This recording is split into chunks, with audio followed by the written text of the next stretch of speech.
Pakistan cricket में आजकल एक मुअम्मा बना हुआ है और वो हल होने का नाम नहीं ले रहा। वो है कैप्टनसी को लेके।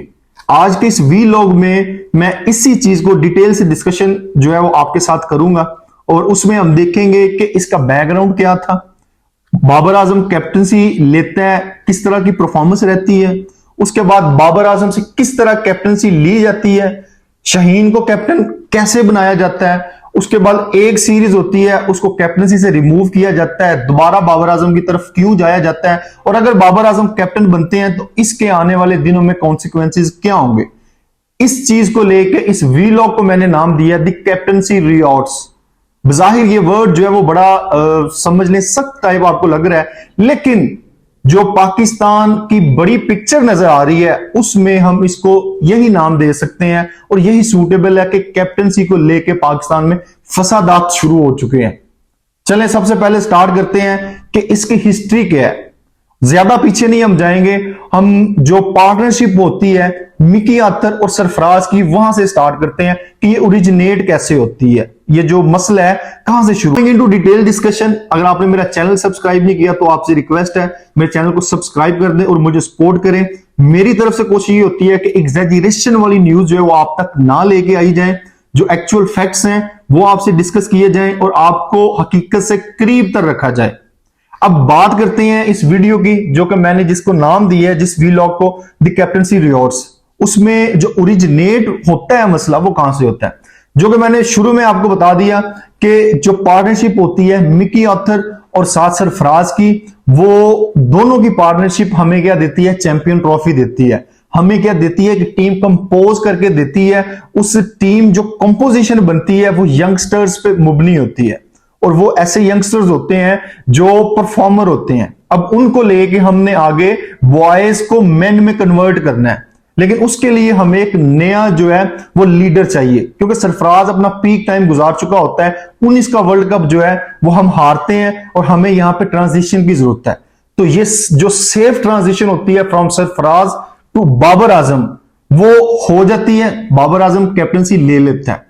जब बाबर आजम को कैप्टनसी दी जाती है तो टीम में देखा जाता है कौन सा ऐसा प्लेयर है जो अक्रॉस फॉर्मेट टीम को रिप्रेजेंट करे लंबे अरसे के लिए। तो यूनानिमस डिसीजन लिया जाता है कि बाबर आजम ही वाहिद ऐसा प्लेयर है जो लंबे अरसे के लिए पाकिस्तान को सर्व कर सकता हो, जिसकी अपनी टीम में जगह सिक्योर हो। अब बात करते हैं दूसरे पॉइंट की तरफ कि बाबर आजम की कैप्टनसी का जो एरा है वो किस तरह का रहता है। अब मैंने इसको दो चीजों पर डिवाइड किया है। सबसे पहले बात करते हैं बाबर आजम की अचीवमेंट क्या होती हैं। हम इसका एरा डिस्कस कर रहे हैं 2019 से 2023 तक। इस दौरान बाबर आजम क्या अचीव करता है। बाबर आजम पाकिस्तान क्रिकेट टीम को ओडीआई हिस्ट्री में पहली दफा नंबर 1 पे लेके आता है। पिछले 2 डेकेड की ओडीआई टीम की बात करें तो जब भी अगली टीम 230 से ज्यादा स्कोर करती थी, बीइंग अ क्रिकेट फैन हमें यह फील होना शुरू हो जाता था कि ये 80-85% मैच हम ऑलरेडी हार चुके हैं। लेकिन इस टीम ने आके ये जिन्स तोड़ा। इसने हमें बताया कि आप बिलीव रखें, हम चेज कर सकते हैं। इन्होंने फिर चेज करके दिखाया प्रैक्टिकली। हमें 300 score, 330, 350 on a regular basis इस टीम ने चेज किया।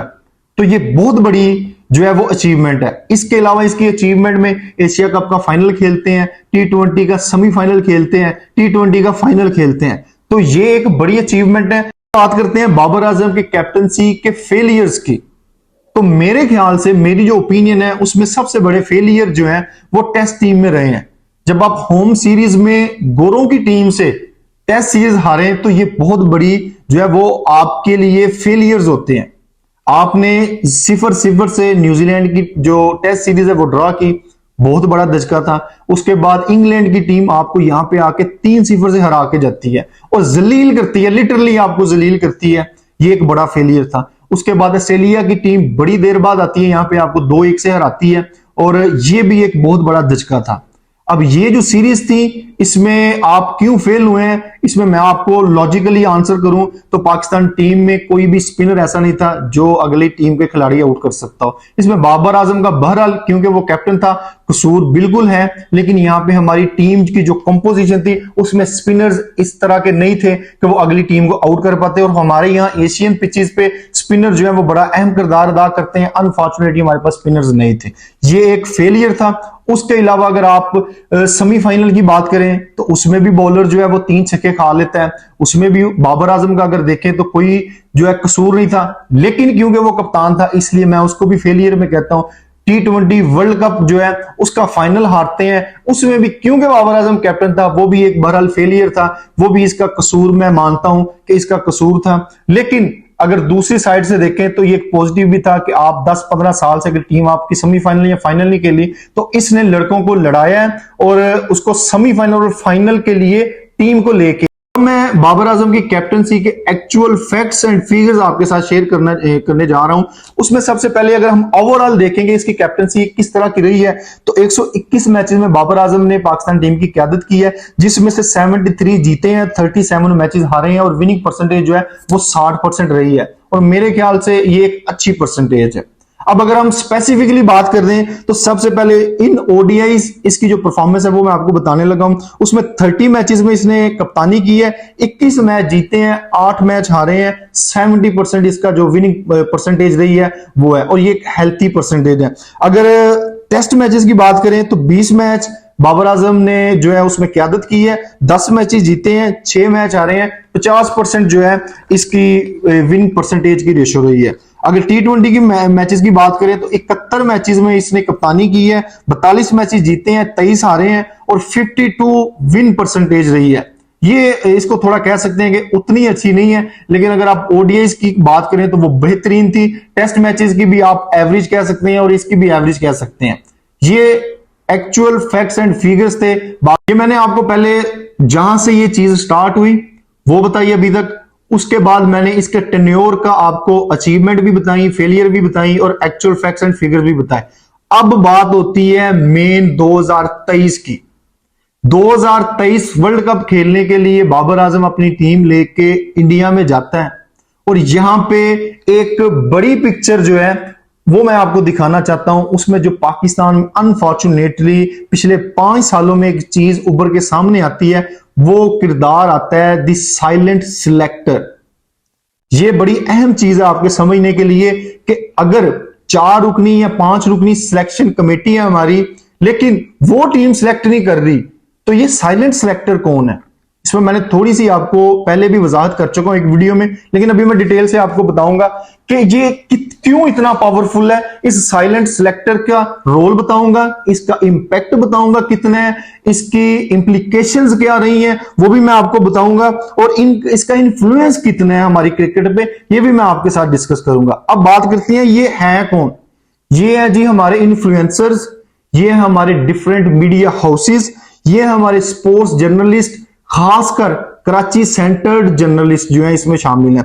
उसके बाद सोशल मीडिया एक्टिविस्ट हैं, उसमें आप देख लें कि कोई एक्स पे जिसके अकाउंट हैं, या आप फेसबुक देख लें या यूट्यूब देख लें, जो छोटे छोटे चैनल्स वाले हैं उन्होंने भी बड़ा अहम किरदार अदा किया है। अब ये एक टीम है जो सिलेक्शन कमेटी हमारी सिलेक्ट करती है और एक वो टीम है या वो लड़के हैं जिनके नाम ये साइलेंट सिलेक्टर देता है। उसमें जो किरदार थे वो मैंने आपको बता दिए। उसमें एग्जांपल मैं आपको बताता हूं कि बाबर आजम की कैप्टनसी को दजका कहां पे लगता है। बाबर आजम कैप्टन जो है वो अपनी टीम लेके जाता है, यहां पे मुहिम शुरू की जाती है टीवी चैनल्स। हमारा कैप्टन अपनी टीम लेके वर्ल्ड कप खेलने जाता है तो ये साइलेंट सिलेक्टर अपना रोल प्ले करना शुरू कर देता है। ये क्या करता है, ये मीडिया हाउसेस के ऊपर ये जो इन्फ्लुएंसर्स हैं उनको बिठाता है। मैं आपको नाम लेके बताता हूं कि उसमें कामरान अकमल शामिल थे, उसमें मोहम्मद आमिर शामिल थे, उसमें इमाल वसीम शामिल थे। ये प्रोमिनेंट नाम है। उसके अलावा जर्नलिस्ट की बात करूं तो फुरकान भट्टी थे। उसके अलावा अगर बात करूं शुएब जट थे, यहया हुसैनी थे, माजिद भट्टी थे। इन सब के मैं नाम ले रहा हूं। ये एक मुहिम चलाते हैं कि कैप्टन जो है वो ठीक नहीं है, फजूल कैप्टन है और कैप्टन हमारा सबसे बड़ा जो टूर्नामेंट है क्रिकेट का वो खेलने में मसरूफ है। यहां पे इस इंतजार में है कि कब हम मैच हारें और कब हम इसके ऊपर चढ़ाई कर दें।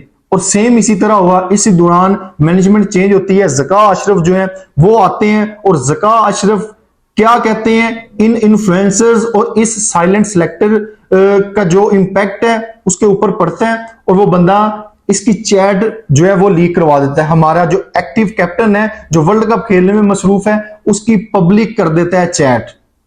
ये इतना बड़ा जुर्म है कि आप देख लें कि हम जो क्रिकेट देखने वाले हैं हमारे कितने जज्बात होते हैं।